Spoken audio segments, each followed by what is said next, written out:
Salam alaikum, bienvenue en cuisine avec Chouquette. Je vous retrouve pour une nouvelle recette aujourd'hui. On va faire du thieboudienne, donc c'est le plat national sénégalais. Je vous l'avais déjà mis sur le blog et sur la page YouTube en version blanche sans tomate. Aujourd'hui on va faire un riz au poisson à la tomate, donc il faudra de la tomate concentrée. J'ai fait mon marché. Là je vous fais vraiment le thieb du samedi, enfin le thieb normal que je fais. Je fais pas de version élaborée avec les boulettes, donc les boulettes de poisson. Certaines rajoutent des crevettes, des crustacés, etc. Enfin vraiment là c'est le riz au poisson simple que je fais quand j'ai envie de manger un thieboudienne. Donc des légumes, du gros poisson, idéalement donc c'est du mérou, du capitaine. Aujourd'hui j'ai pris du barracuda. Il y a des poissons qu'il faut vraiment pas prendre, genre saumon ou poisson à chair blanche, etc. Donc c'est vraiment du gros poisson qu'il faut. Et si vous n'en avez pas, limite je préfère vraiment que vous preniez des grosses dorades. Mais en fait il faut vraiment un poisson à chair ferme qui résistera bien à la cuisson. Du tamarin pour la petite sauce à côté. Bien sûr du riz qui dit riz au poisson. Vous avez la tomate concentrée. Ce mollusque, donc le yet, vous pouvez le trouver en grande surface, enfin pas en grande surface, dans les magasins exotiques. Moi je l'ai ramené du Sénégal. Et ensuite le gage, c'est le poisson sec qui se présente comme ça, qui apporte tout le goût. Et du coup, on ne change pas une équipe qui gagne. Moi je le prends chez Timmy Food, il est conservé comme ça. Et eux ils ont du yet aussi. Sel, poivre, huile. Et je pense que c'est tout. Ce que je fais, je débarrasse et on commence. Alors pour commencer, mon objectif aujourd'hui n'est pas uniquement de vous montrer comment faire le thieboudienne, c'est aussi de vous montrer mes petites astuces qui vous permettent de gagner un petit peu de temps. Par exemple, moi le poisson, je ne vais pas le faire frire, on va faire une sauce et l'introduire ensuite. Donc pour faire le thieb, il faut une farce au persil. Je ne commence jamais par faire la farce au persil vu que je n'introduis pas le poisson au tout début. Donc je prépare mes ingrédients dans l'ordre dans lequel je vais les utiliser dans la sauce pour gagner du temps. Si vous débutez dans la réalisation du thieboudienne, le plus simple c'est effectivement de tout préparer et ensuite de suivre les étapes. Moi par habitude, je sais combien de temps tout va me prendre, etc. Une fois que j'ai haché grossièrement l'oignon, je le mets de côté. Et maintenant je viens préparer le rof. Donc c'est du persil. J'ai mis aussi 2 morceaux d'ail, que vous apercevez, du sel, du poivre. Si vous aimez le piment, vous pouvez en mettre un petit peu, sinon vous n'en mettez pas. Et maintenant, moi je viens le piler. Si vous n'avez pas de petit pilon comme moi, vous pouvez le mettre au mixeur. Par contre, il faut vraiment mixer longtemps pour que ça fasse vraiment une pâte et pas que ce soit uniquement haché, on va dire. C'est parti pour la cuisson.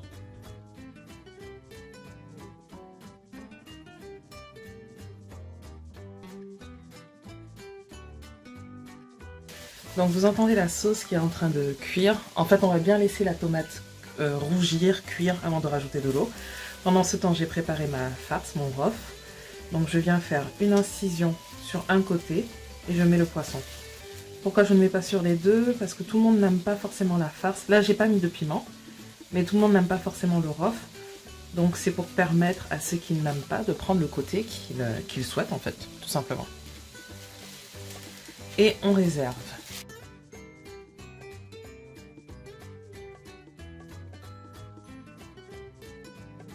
Donc j'ai rajouté à la sauce 2 litres d'eau, maintenant je vais laisser tranquillement bouillir avant de rajouter le poisson.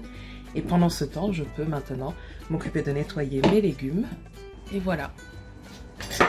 Donc l'astuce que j'ai pour les choux quand vous l'achetez trop gros pour éviter qu'il ne se détache à la cuisson, vous mettez une demi-brochette, un demi-pic en fait, ou si vous n'avez pas de pic, vous prenez les cure-dents. Et voilà, comme ça, les feuilles ne se détachent pas. Et avant de servir, bien sûr, vous les retirez.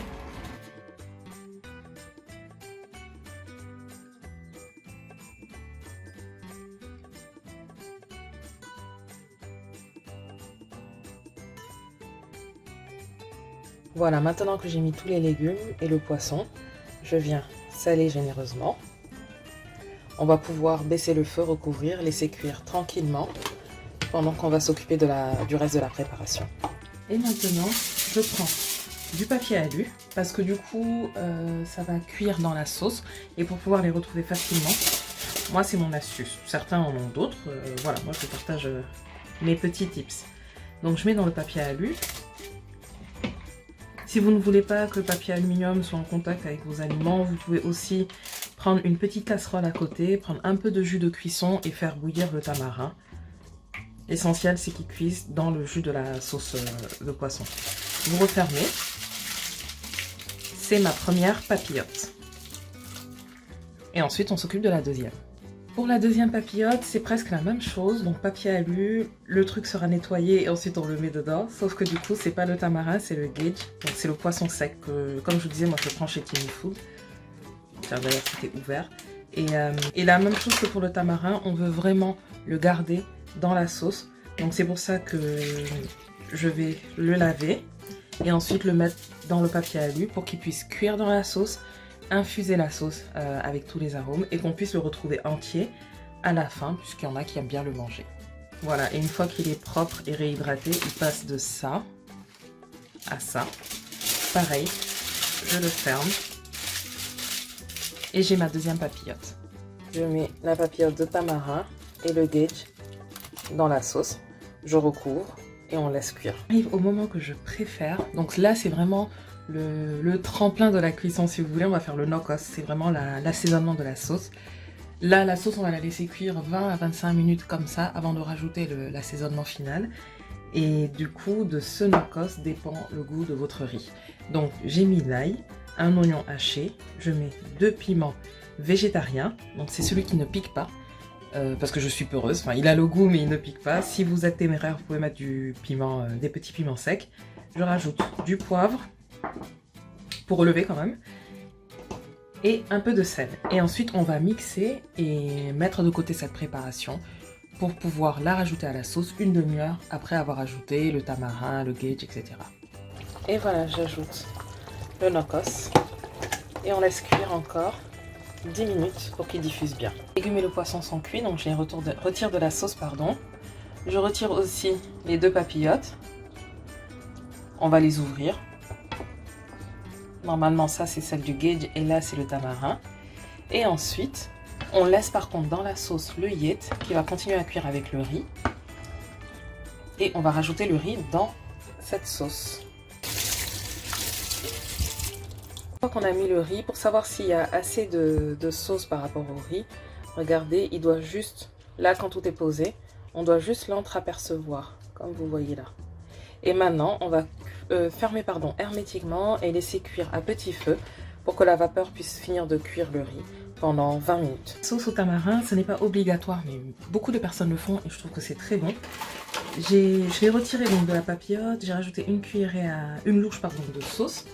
Et maintenant, on vient rajouter, vous ne rêvez pas, l'équivalent d'une cuillerée à soupe de sucre. Ça va permettre d'obtenir un confit. Et c'est tellement bon avec le riz, vous m'en direz des nouvelles. On remue, on met de côté. Et au bout d'une demi-heure, on a le riz qui est bien cuit.